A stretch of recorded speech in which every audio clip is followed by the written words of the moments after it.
ये कहानी एक छोटे से गांव की है जिसका नाम नूरपुर था। दरिया सिंध उसके साथ साथ बहता था।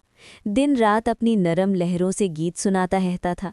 गांव के लोग कहते थे कि यहाँ की हवा में मिट्टी की सौंधी खुशबू और दरिया सिंध की ठंडक मिलकर एक ऐसी महक बनाती है जो दिल को छू लेती है।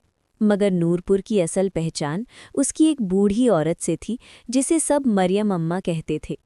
अम्मा का घर गांव के बिल्कुल किनारे पर था। एक पुराना मिट्टी का मकान, दीवारें बरसों की धूप और बारिशों से थोड़ी झुकी हुई।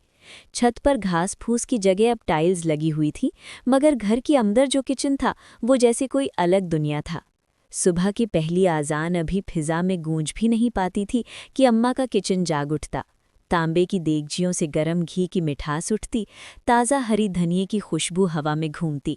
लकड़ी के शेल्फ पर मिट्टी के बड़े बड़े मर्तबान कतार दर कतार सजे होते, जिनमें रंग बिरंगे आचार चमकते जैसे कोई खजाना छुपा हो।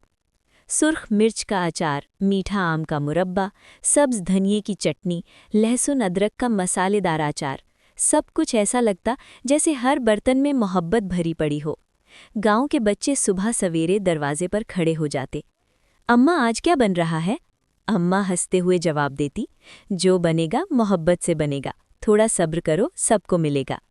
अम्मा का बाग घर के पीछे था, छोटा सा मगर इतना खूबसूरत कि देखने वाला सोचता वक्त यहाँ रुक गया है।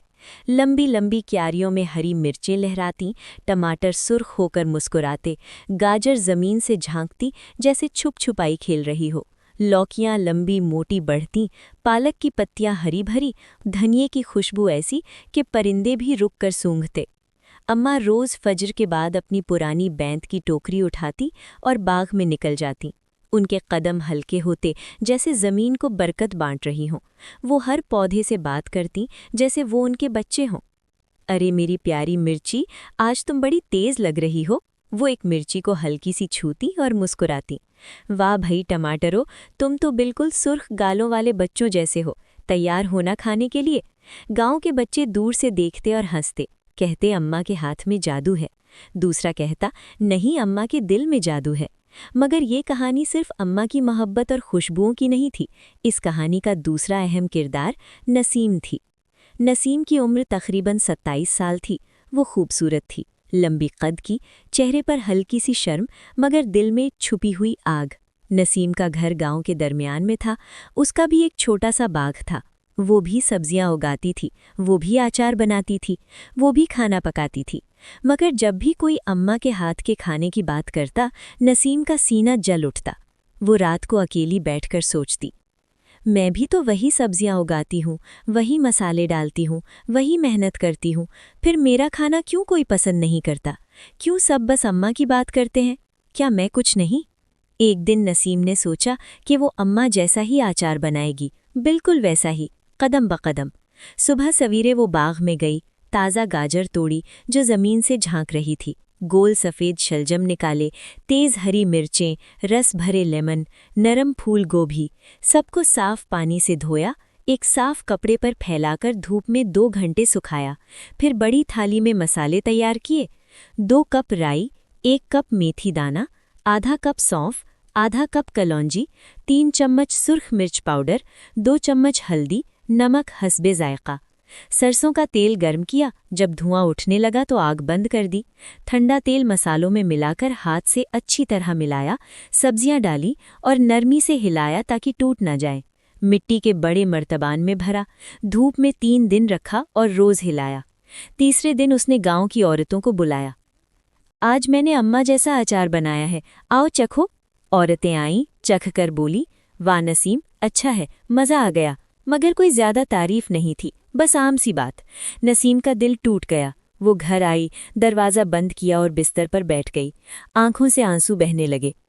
मैंने तो बिल्कुल वैसा ही किया था, फिर क्यों?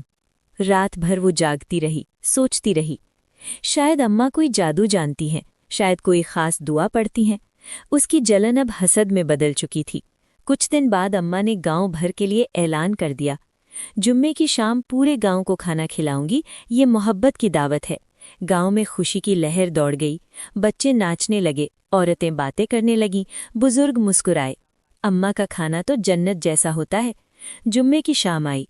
अम्मा ने किचन में कदम रखा, एक बड़ी तांबे की देग निकाली, चूल्हे पर रखी, 3 बड़े चम्मच खालिस देसी घी डाला। घी पिघला तो खुशबू पूरे सहन में फैल गई। एक बड़ा चम्मच जीरा डाला जो चटक कर भुनने लगा। 2 बड़ी प्याज बारीक काट कर डाली। प्याज धीरे धीरे सुनहरी हुई, फिर गाजर, हरी मटर, लौकी, टमाटर, नमक, हल्दी, मिर्च सब डाला। सब्जियां नरम हुई तो 1 कप मूंग दाल और 1 कप बासमती चावल डाला। पानी बिल्कुल ठीक मिकदार में डाला और देग को हल्की आंच पर दम पर रख दिया। कुछ देर बाद जब ढक्कन उठा तो भाप और खुशबू ने पूरे गांव को खाने की तरफ खींच लिया। लोग जमा हो गए। अम्मा खुद हाथ से प्लेट भर रही थीं। लो बेटा, गरम गरम खाओ। लोग खाते और तारीफ करते। अम्मा, ये तो जन्नत का खाना है। नसीम एक कोने में खड़ी सब देख रही थी। उसका दिल और भारी हो गया। आखिर वो आगे बढ़ी, प्लेट ली और बैठकर एक निवाला खाया। उसे खाना कड़वा लगा, दूसरा निवाला भी कड़वा। वो उठकर अम्मा के पास गई और बोली, अम्मा, सबको ये खिचड़ी मीठी लग रही है, मगर मुझे कड़वी क्यों लग रही है? अम्मा ने प्यार से उसकी तरफ देखा और कहा, बेटी, खाने का जायका सिर्फ जुबान से नहीं, दिल से भी महसूस होता है। जब दिल में हसद और जलन हो तो मीठा भी कड़वा लगता है। जब दिल साफ हो तो पानी भी मीठा लगता है। ये सुनकर नसीम रो पड़ी। उसने अम्मा से माफ़ी मांगी। अम्मा ने उसे गले लगा लिया। बेटी, मोहब्बत दिल को वसी कर देती है। उस दिन के बाद नसीम बदल गई। वो रोज़ अम्मा के साथ बाग में जाती, सब्जियां तोड़ती, अचार बनाती, खाना पकाती और गांव वालों को प्यार से खिलाती। अब गांव के लोग कहते थे, मरियम अम्मा और नसीम के मोहब्बत वाले किचन का खाना सिर्फ पेट में ही दिल भी भर देता है। सबक: जलन और हसद दिल का जहर है। ये धीरे धीरे दिल को कड़वा कर देते हैं, मगर मोहब्बत एक ऐसी रोशनी है जो दिल को नर्म और मीठा बना देती है। जिंदगी की असल मिठास मोहब्बत में ही है।